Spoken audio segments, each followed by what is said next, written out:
You're listening to Simple Roots Radio episode number 193. This is all about how to get healthy as an Enneagram 7. Welcome to Simple Roots Radio with Alexa Sherm. Alexa believes that simplicity in life is the key to achieving true and lasting health. And now your host, Alexa Sherm. Welcome back to this podcast. As always, my name's Alexa, and this is the place to get healthy, live happy, and find more joy. I'm pumped you're here in the midst of the Ennea Health series. Yes, this series was designed out of my drive and desire to figure out, what does self-care really mean? Because I had an inkling that it was more than just the jargon that we have for self-care today, like bath bombs and massages and doing this and doing that and doing all the things. But the reality is that I learned that self-care is not so much what we do, but it's who we are. And it's in knowing who we are that we know how to take care and love and respect our body. That really is what self-care is. And I thought there's no better way to get to know yourself than through the Enneagram. So we're here in the middle of the Enneagram series, and I'm so glad you're a part of this. Now, if you have absolutely no idea if you're an Enneagram 7 or even what the Enneagram is, make sure you head back over to episode number 180, where I explain all the details, and inside that post, I give you exactly where you should go take the little free test online that will give you your Enneagram number. Plus, there's a lot of great resources that can help you, and I really find that even outside of health, knowing your Enneagram is so good for so many things, including relationships, understanding how you work in stress and health and all the things. So you're going to want to figure that out. But today we're going to dive into Enneagram Type 7 and dig into, what does their personality look like? Like, what are their characteristics and traits, strengths and weaknesses? And also, and most importantly on this podcast, how can you actually achieve health? Because to me, health is more than just what we do in a series of putting recommendations and requirements out there for you. And it's more a matter of figuring out a lifestyle that works for you, of understanding and listening to your body and doing more of what it needs. Now, it all sounds great, but how do you actually do that? We're going to break that down inside today's podcast. And as always, I have a free handout for you. So don't forget to grab that. That's going to be found in the show notes at simplerootswellness.com/193, which is today's episode number. Again, that's episode number 193 over in the show notes on Simple Roots Wellness. So make sure you head on over there, download that guide, check it out, and put it into practice. Also, one of the best ways to grow this show and to tell other people about it and really join this tribe of people who are looking for health outside of the norm, like a new way, something better. There has to be something bigger that actually works. You are in the right place, and I want you to tell your friends and family about this. And the best way to do that is just to take a screenshot of an episode that you're loving, write a little something about it, post it on social media, and tell other people and encourage them to listen to Simple Roots Radio. It literally means the world to me. It also helps me to understand, what shows are you liking? What do you want to see more of? Especially as I come to the end of the Enneagram series. I know there's a few numbers left. We're going to break out of this Enneagram series and start on some more topics, questions, and other things that I have in mind, but I would love to know, what do you have in mind? What would you like to see here? Don't forget, you can leave a note to me on social media, or you can just send a quick email to alexa@simplerootswellness.com and let me know. But in the meantime, don't forget to share this episode and all the other ones you love with your friends and family. But for now, let's dig right into Enneagram 7s. Now, we all love the Enneagram 7, right? Because they're the entertainer, they're the fun-loving, go-lucky people that are just a joy to be around. Like, they make the world a more fun, laughter-filled place. And really, that is their goal in life, because a 7 is working diligently to overcome pain. Their biggest fear is pain, and therefore they work very hard to avoid that at all costs. And in most cases, they take a very surface level spin to that and twist it into something happy or into a joke or whatever that looks like. So 7s really do have a unique ability to light up the room. They value joy and variety and envisioning how to make the world a more delightful place. Now, my sister is an Enneagram 7, and she really is a true joy to be around. But as I was starting to study the Enneagram Type 7, I literally got stuck with the health practices. Because the problem with an Enneagram Type 7, and what I see as one of their greatest strengths, which is also their greatest weakness, is they have this inability to want to feel any sort of pain, which can be great, but it can also be a hindrance because on some level, discipline requires some amount of pain. And I don't mean physical pain, but I mean there's a mental strain to that. Like there's a struggle sometimes with that. Like it takes work on the other side. And so I was working through this. I really did. I was like, I don't even know how to tell an Enneagram 7 how to get healthy. Like it's mind-boggling to me. And so she gave me some ideas and we actually worked through the handout together as she is a 7. Now, here's what I know about her specifically, and I think that this is pretty common with all 7s, is that you like the idea of health, but the process that it takes to get there seems too overwhelming, especially in the moment. So 7s are really great at starting something, but the execution is a little bit on the weaker side, right? Like actually finishing something is something that 7s really struggle with. And part of the reason this is because 7s are really high energy people. On the Enneagram, they're one of the numbers with the highest energy, which is really great. But in that energy, 7s like to stay really, really busy. And they stay busy and they multitask and they layer things on top of other things. And part of this is just simply because they have so much energy and they are terrified of boredom or of loneliness or stillness, because there they might experience pain, or there something might get brought up in their own head or in their own mind that they actually need to deal with. And so they avoid that through multitasking and taking their energy out on a multitude of projects. Well, again, this can be a huge asset. It can also be a huge detriment because in this multitasking, which what we know is no one can actually multitask well, there's too much context switching and it actually decreases your productivity. Therefore, most people don't end up finishing anything. And that's what we see most with 7s. And so 7s become these very, I'll start on Monday people. The ones who like jump on board with a diet, but because it's not perfect and they failed or they ate something just because it was enjoyable or out of gluttony, then they all of a sudden just feel like they just failed today and they'll start again tomorrow. Or I'll start again on Monday. That's very common thought with Enneagram type 7s. And part of this is again, they're great pain avoiders. And in order to avoid pain, they like fun things. They like things that taste good. They like to live in the moment. They're very spontaneous, very adventurous. And they also don't quite see that there's any sort of problem going on. So there's a lot going on with 7s, which is really, really great. But also, how can we channel all of that greatness and those strengths in the right direction to move in the direction that I really believe you want to go, even though you tend to be fairly confident people. In fact, 7s are one of the most confident on the Enneagram number, which I think is very, very awesome and really cool. And in fact, they also don't often pay attention to their own bodies. So it's kind of this battle of like Enneagram type 7s don't even really recognize that there's any sort of problem or any sort of need to actually achieve health or work towards health because they think they're really good the way that they are, which again is really great. But I think in time and in the way that some 7s transition their life, it can lead to foods that just taste really good, like sugary foods and high-fat foods and really comfort foods, and do a lot of those kind of spur of the moment things that add up over time. Not to mention, exercise is often lacking in an Enneagram 7 just because exercise is equated with pain or some level of like pain and exertion that an Enneagram 7 doesn't necessarily love, but is really healthy for them. So as I was talking to my sister, she recommended this video. And as we bring all of that information that I just told you to light, I want to share something that I learned on the video that makes complete sense. And I hope that it helps transition your mindset, because what we see about Enneagram 7s is they're super confident. They don't necessarily see a problem, and maybe there's not a problem, which is great. But I think on the flip side, we all want to work to be healthier, right?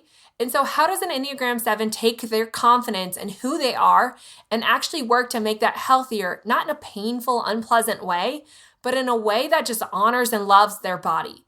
Because I think sometimes in this pain avoidant place, 7s can work to avoid their body by abusing their body, by being a gluttony, by abusing it with drugs or pain with drugs and alcohol, abusing it with sugar. So there's a lot of quote unquote abuse that a 7 can put on their body. But on the flip side, I think if we kind of start to get the mindset right, these transitions will be a little bit easier than they are difficult.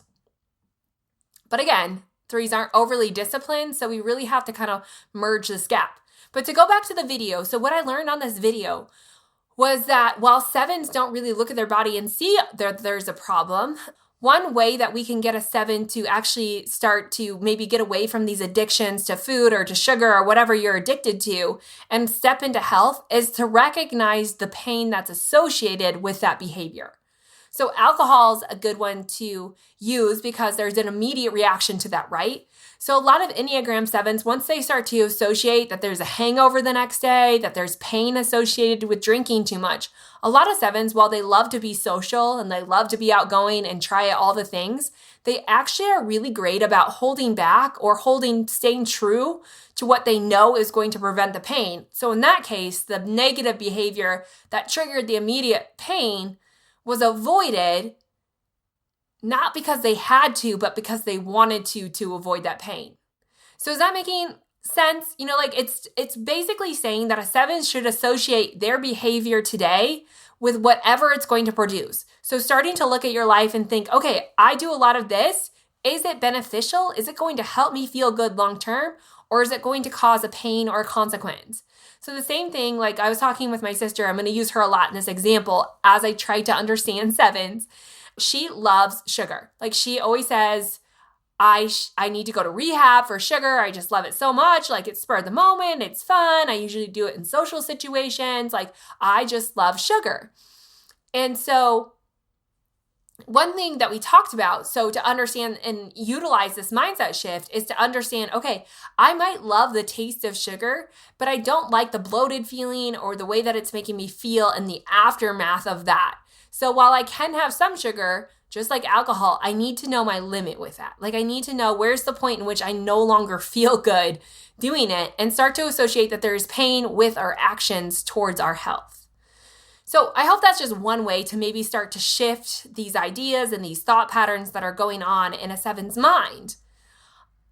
In addition to that, and the way that 7s are very high energy people, when they're not expending their energy and they have this sit in stillness, this energy kind of builds up in their brain or their bodies and it creates anxiety.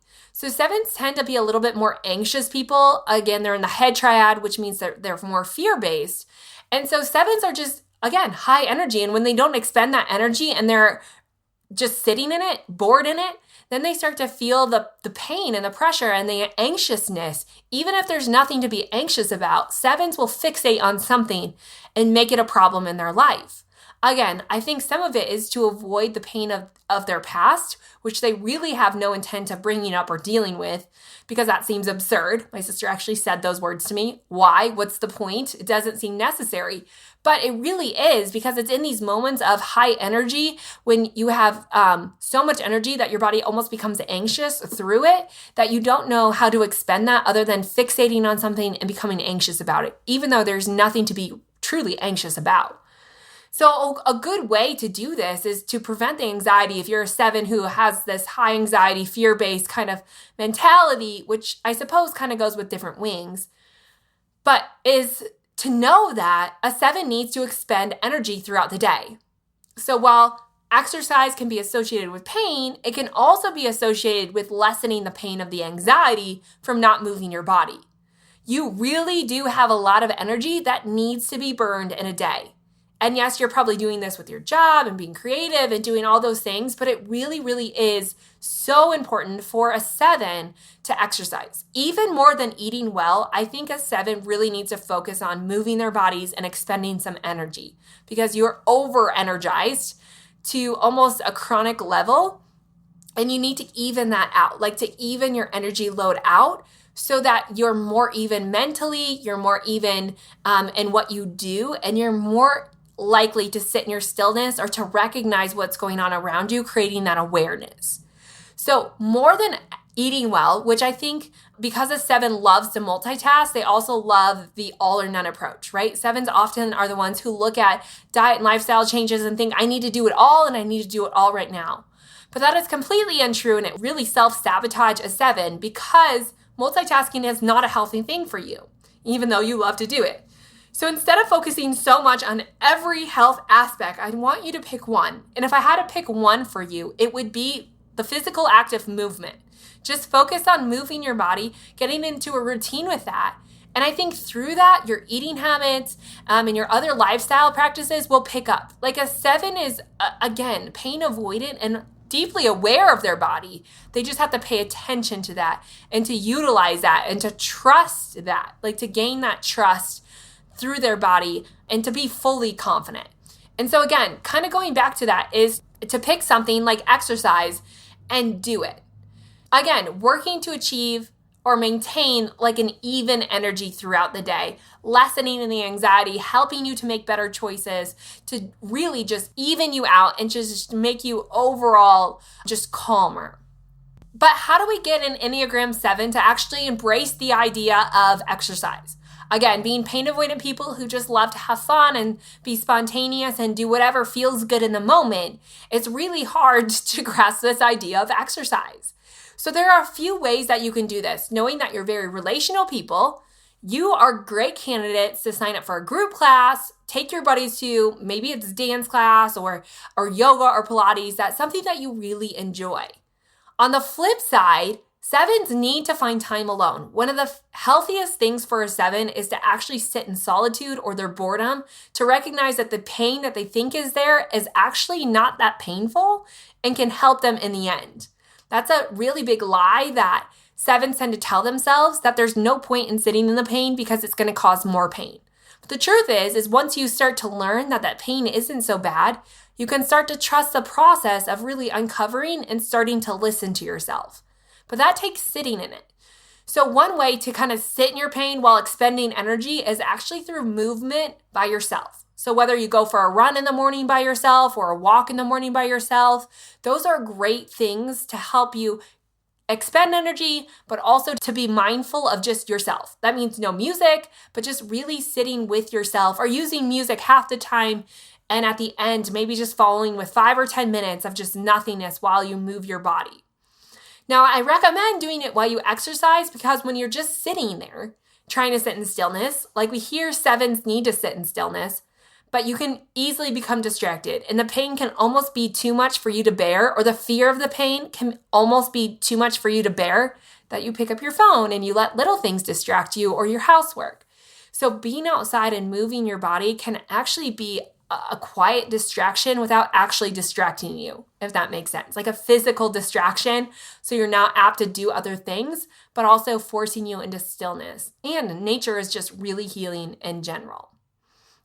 So those are some good tips. Again, I want you to really focus on movement over exercise and get into the rhythm of that. Considering you like to multitask and do everything at once, it's really, really important for a 7 to pick one thing.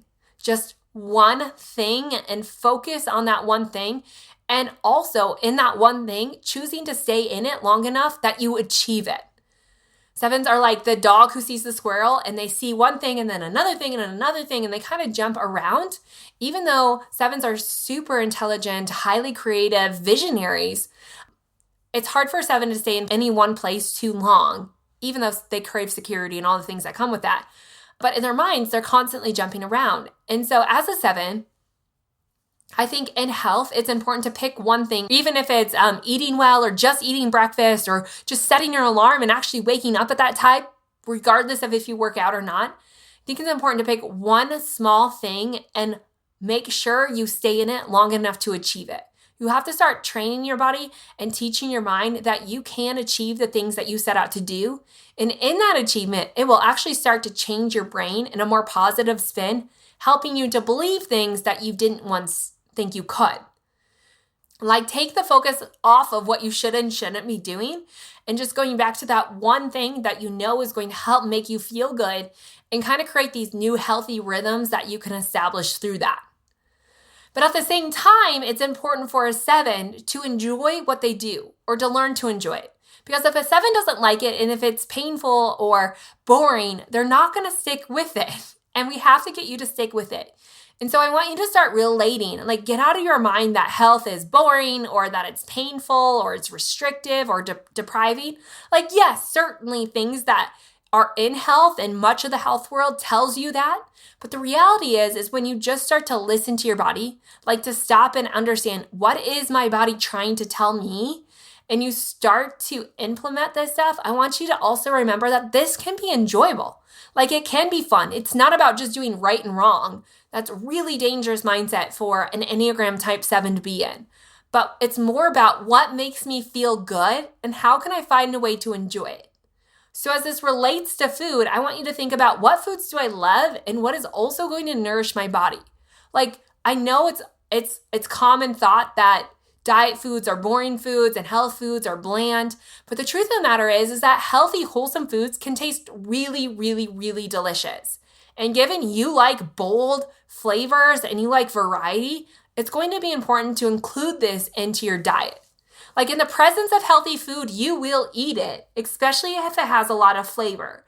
So I want you to start thinking diet-wise, like how can I choose the healthy option that provides bold flavor? At home, how can I have the healthy option on hand so that I will choose it and provides bold flavor? So for a 7, it's probably not as much about meal planning because that seems really stiff and rigid and you might fall off of that. But how can you just have some staples in your refrigerator that can create healthy food and make it bold? Maybe it's salad dressings. Maybe it's staples that you can layer together to change up your foods over time. Like the Batch Cooking Basics guide is super beneficial and powerful for you. I'm going to link that in the show notes. So stay tuned for that. But this idea of batch cooking is that you make a grain, you make a salad, you make a protein, you make a dressing and a vegetable, and you just have these separate ingredients in your refrigerator. And then throughout the week, you can layer those or use those for dinners so that you always have healthy food on hand. Because what's awesome about a 7 is if healthy food is there, you will eat it. You just don't want to have to overthink it or overplan it because that's where you stumble and that's where you fall. So don't make any of this too difficult. And on the same side, make it enjoyable, that you actually like it and want to stick with it. So really, the big point that I want to give a 7 is don't just settle for good because it's right in front of you, but know if you keep going, you're going to feel great. And that's the biggest hurdle that I see 7s take is that they just settle for good because it's here, that instant gratification, rather than using their vision, using your vision for understanding, okay, what does healthy look like for me? And how can I keep going even when good's right in front of me? How can I keep going knowing that I can feel great if I just stick with it? So think about that. Use your vision for what does health look like for me? And then start to put into practice and implement those things that will help you get there. So a few other health things that Enneagram Type 7s can do besides for the ones that I listed is, again, just reiterate this one. 7s need to learn to sit in stillness, whether it's walk in stillness or run in stillness or just sit in it. Yes, boredom is a scary place for a 7, but this is where healing happens. And I promise it's not as painful as the fear of being in pain. So don't let that stop you. Other things are to stop multitasking, to recognize that distraction is the name of your game. And while you have a lot of great ideas, just pick one thing from all the things that I've told you and try that out. Like just get good at that. Don't worry about anything else and just see what comes from it. So again, going back to what I recommend is focusing on exercise over eating. Again, along with daily solitude. Other things that are really great for 7s is you're really relational people. So connect with someone you love and not just like this surface level connection. I like you until I don't, or I like you until you just get close enough to me and then I have to leave you. Like this very in and out kind of relationship. But I want you to focus on the people that you really do love. And as it comes back with daily solitude, some other things that can help you sit in silence or create more time to just do that one thing and put more emphasis is to underschedule your life. Yes, we know you love signing up for all the things and you're the social butterfly and you love being with people and doing all the things and you struggle with FOMO. But here's the reality. Your health and your life is more important than anything anyone else is doing, even if it looks fun. because sometimes you'll get yourself into so many situations that you'll become so overwhelmed that you do become anxious and unhealthy. So 7s, you have to learn to underschedule your life, or at least schedule nights where you just stay in, where you don't do anything. And I think in this process, you're going to start to learn what is healthy for me and what isn't healthy for me. You're going to start to kind of break down the norm of how a 7 and unhealth works, and you're going to start to work to be a healthier 7, which is focused and disciplined. So learn practices and principles that can help you underschedule your life, even if it just means taking an entire day off, saying no to Friday nights of going out, just staying in, using Saturdays to go out and do all the things. But that can be really important. And when it comes to even scheduling, brain dumps can be really great for a 7. You're a thinker, right? You're in your head. You have lots of thoughts going on. So taking time to get those thoughts out of your head and on paper can help you make sense of them and, again, not fear them. So what I mean by this is just literally take out a piece of paper every single week and write everything and anything that comes to mind. It might make sense. It might be something that doesn't make sense. It might be a list that you need to do, things that you need to accomplish. Whatever it is, take it out of your head and put it on paper. And that simple process of clearing space, again, helps you to more even out your energy level and decrease some of your anxiety. And just keep doing those brain dumps and then taking that information and either setting it aside, scheduling it into your life, creating a to-do list so you can actually go out and accomplish that. For a 7, an important aspect is accomplishing said task. Sticking with something to build that trust that you can stick with things and finish things. That's really where we want a 7 to go. And then, like I said, make it enjoyable. Like, find flavors of food that you enjoy. Find something that you enjoy to get yourself back in the kitchen or in the kitchen. I know a lot of 7s who don't like to cook or bake, and I think it's because it's a brutal task for them. But what if you can make that fun and enjoyable? Maybe you start by baking because that's fun and you get something good on the other side of it. But really start to get yourself acquainted with the kitchen so that you can pull things together. Not an effort to be a 5-star chef or anything, but really just to be able to trust yourself and your body and to believe that you can get in there and you can have fun making healthy food. So make sure that health is fun and not a painful, highly disciplined process all the time.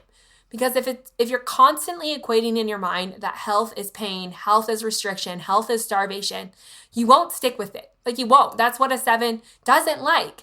And so you have to start associating that in health, you have more fun. In health, you have more even energy to be able to go out and to explore. In health, you have a new trust and a new confidence for yourself.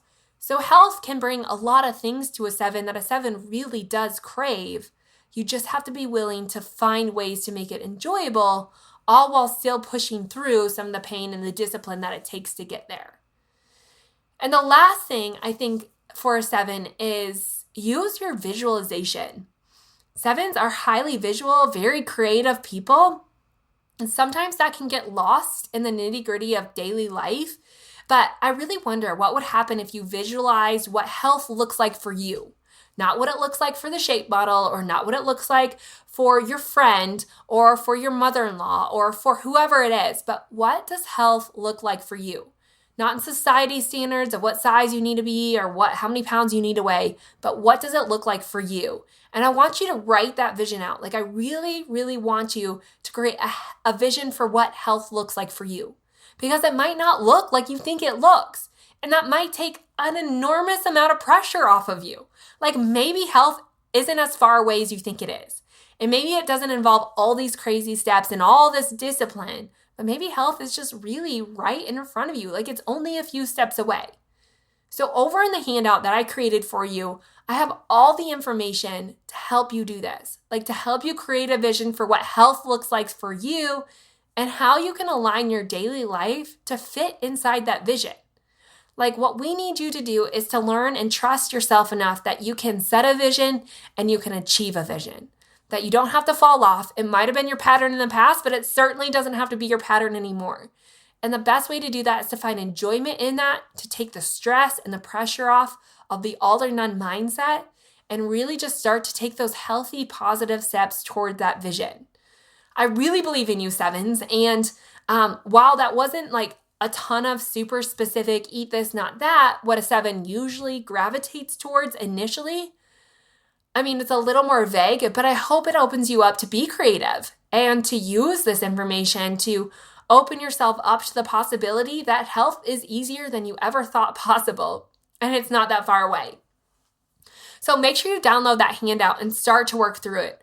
I have some journaling prompts to ask you kind of deep questions about what pains are you scared of and why are you scared of them? Like really trying to draw this process out that maybe all the things you think of in your head are worse than the reality of what they could bring for you.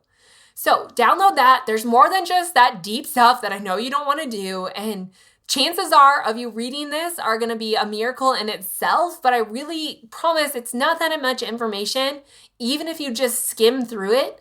But at the end, take the time to do the journaling prompts. Let that be your first step of solitude, of learning about yourself and what it is you really desire, and start to implement that. So to grab that handout, you can find it at simplerootswellness.com/193 and download that guide. Again, that's found at simplerootswellness.com/193. Inside, I give you more tips that I talked about today of creating healthy lifestyle rhythms, of journaling prompts to help you understand who you are and what it is that you fear, and providing truth to that. And then a simple sheet of what does health look like for you. So I want you to use that and break that down and really come up with your own idea of what health is and start to implement just one thing. Only one thing. Like if you do more, you're failing this, right? One thing a day that will align with that and get really good at it before you implement something else. There is something to that snowball effect, where you implement just one healthy thing and it kind of snowballs into more and more and more things without you even recognizing it. That's what I think that will happen to you if you just stay focused on this and use your confidence, build yourself up that you really are an amazing individual with amazing skill sets. Now it's just time to stay focused and use them. Okay, that's it for the Enneagram 7. Later on this week, my sister is coming on the show to be interviewed about what it's like to be an Enneagram 7. We talk through more of her health struggles and hurdles that she's overcome. And really, I just challenged her to see what would work for you. Not what I think will work, but what is going to work for you. So stay tuned if you want more encouragement and ideas as an Enneagram Type 7 or someone who just wants to support and encourage other Enneagram types. If you're listening to all the Enneagram numbers, kudos to you. This is what we should all be doing. It's not just learning about ourselves, but about every Enneagram type so that we can better serve the world around us. So thank you so much for listening in. Stay tuned for another episode in the Ennea Health series. I so appreciate you. Don't forget to head to the show notes, go back and listen to all the other episodes in the Enneagram series, and share this with your friends and family by taking a simple snapshot of the episode you're loving and drop it on social media. Okay, that's it for today. I will see you back here later this week for another interview. Have a good day.